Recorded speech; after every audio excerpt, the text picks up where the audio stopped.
Wow, you really clicked on this video because you thought I was going to give a negative opinion.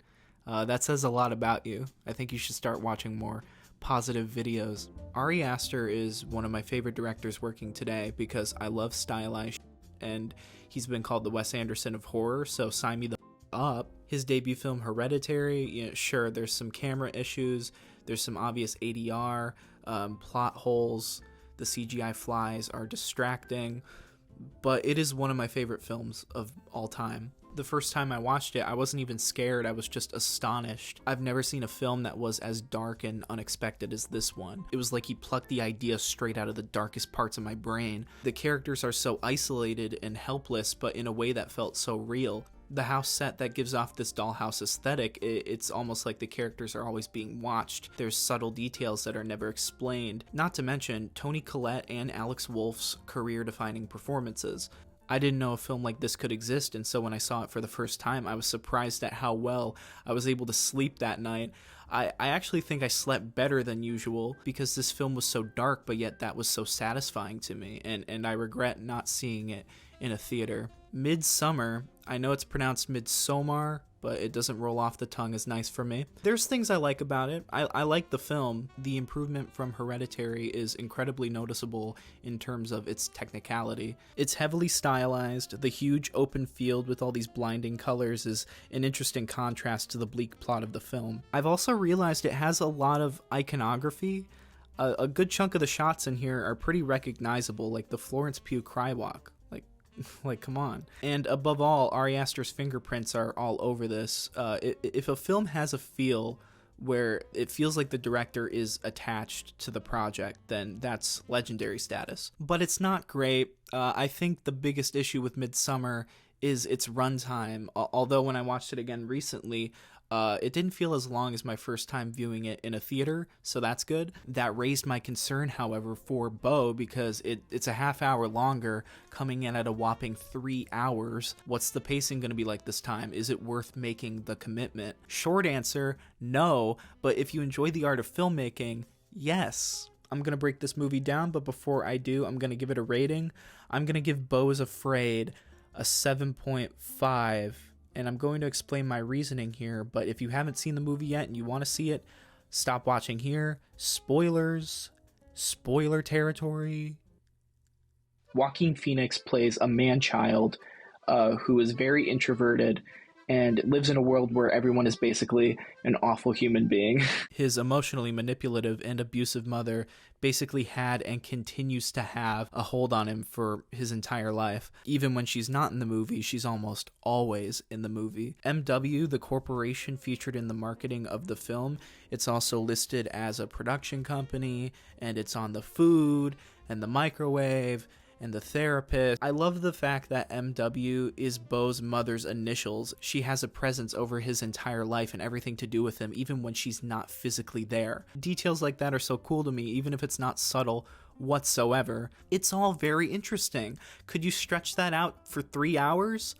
No, but Aster wanted to make an odyssey, and it definitely felt like an odyssey. It felt like I was being taken on a journey. The way I interpret it, BEAU is Afraid is not a film that's supposed to be grounded in reality. I got some Eraserhead vibes when I was watching this. If you think of this film through the lens of a nightmare, it's the easiest way to follow the logic of the world that Ari Aster has presented, and it's the easiest way to watch the film without focusing so much on the issues with its plot. If you don't believe me that this film is supposed to take place in a heightened reality, then let me give you a few examples. Amy Ryan's character tells BEAU to turn the TV to Channel 78.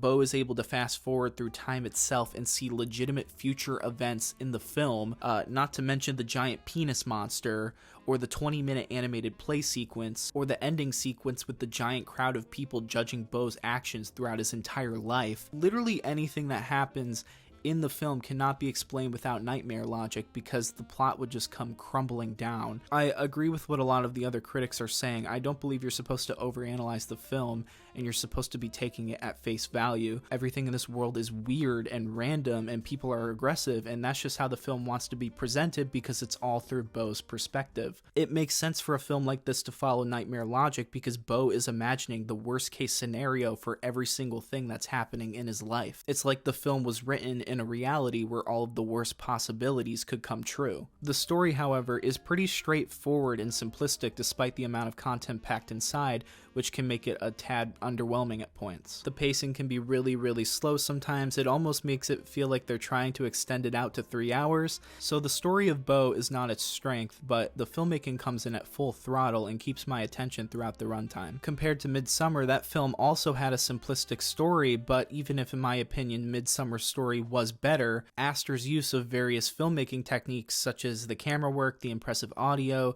the different sets and locations, it was all engaging enough to make the time pass significantly faster for me than either of his previous features. It made for a much more enjoyable time than Midsummer, which was way more slow burn and more story oriented. Not saying that BEAU doesn't have its slow parts or that the film shouldn't revolve around a story, but everything that BEAU brings to the table in terms of its filmmaking and content and variety, it's enough for me to put it second place on the Ari Aster tier list. Insert segue.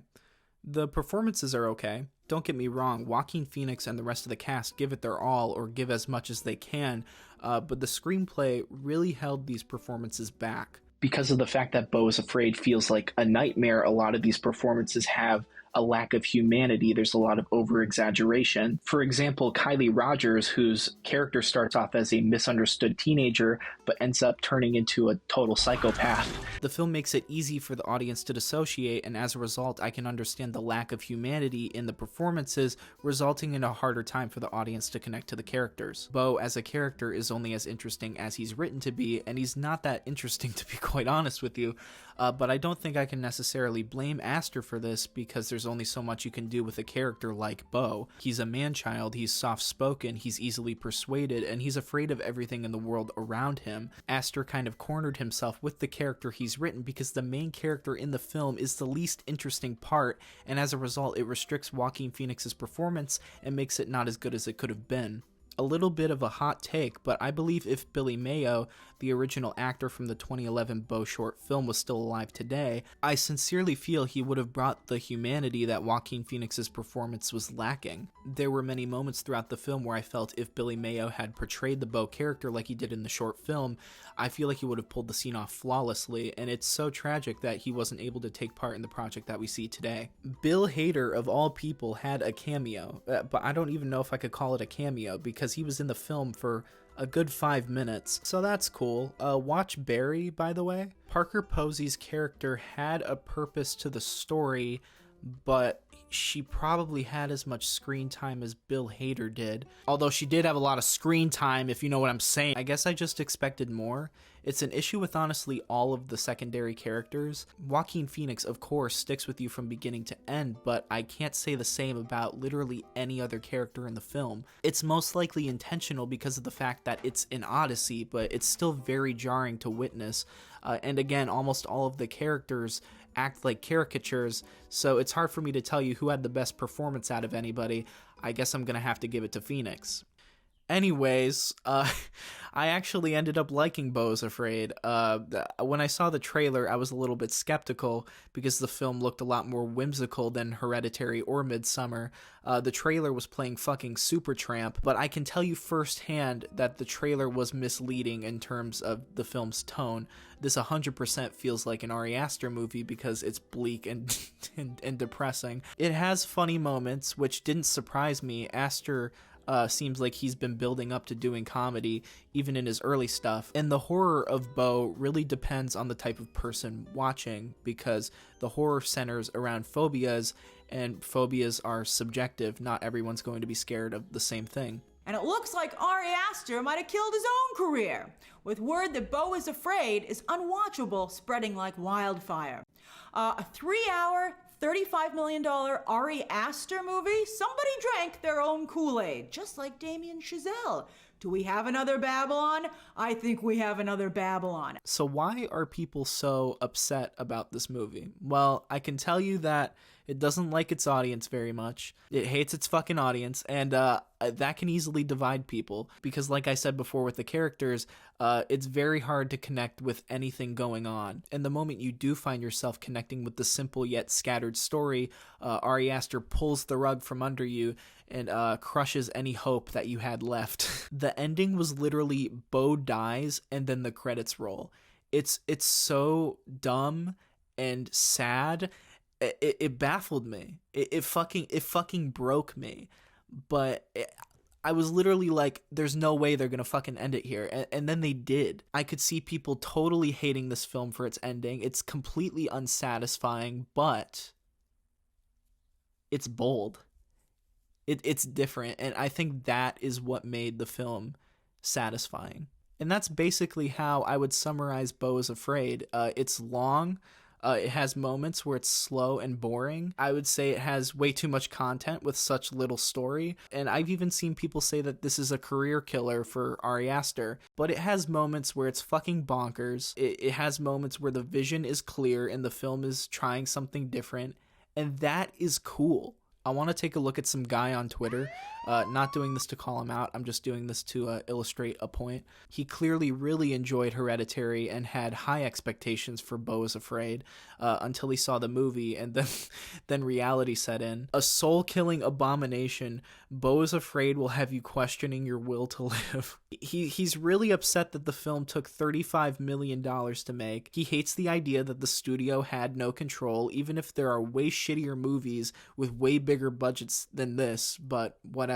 This, however, does make the deflating ending more disappointing, which is why I don't think studios should let him run rampant with his wild visions anymore. You can hate BEAU is Afraid, but I think questioning the reasoning for giving Aster such a budget is a completely different ballpark. The whole reason A24 is so popular right now is because of the fact that they don't have a lot of control. If they cared so much about the film's performance, then I agree with you. I don't think they would have released this. But this was the story Ari Aster wanted to tell, and the studio wanted to help him tell it. If you're a creative person, this isn't a bad thing. This should be exciting. Even if the film isn't great, saying bigger budget indie films should have more studio input will only limit what creative people can make going forward, which will limit the possibility of new interesting stories down the line for audiences. Going off your logic, if you think this film is a failure, that's your opinion, but shouldn't artists have the freedom to fail?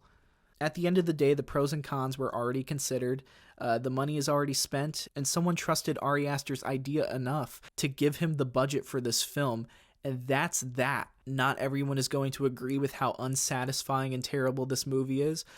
They probably even think it's just throwing money at the screen and seeing what works. I liked it though. And if you're like me and you liked it too, that doesn't make you pretentious. And if you didn't like it, which I understand, that doesn't mean you're stupid and you don't get it. This film was tailor-made to divide people. And any opinion is okay to have with this total monstrosity, okay? That's it. I've been wanting to do a movie review for a long time, and I finally found the excuse to make one. My content is all over the place right now. I'm sorry.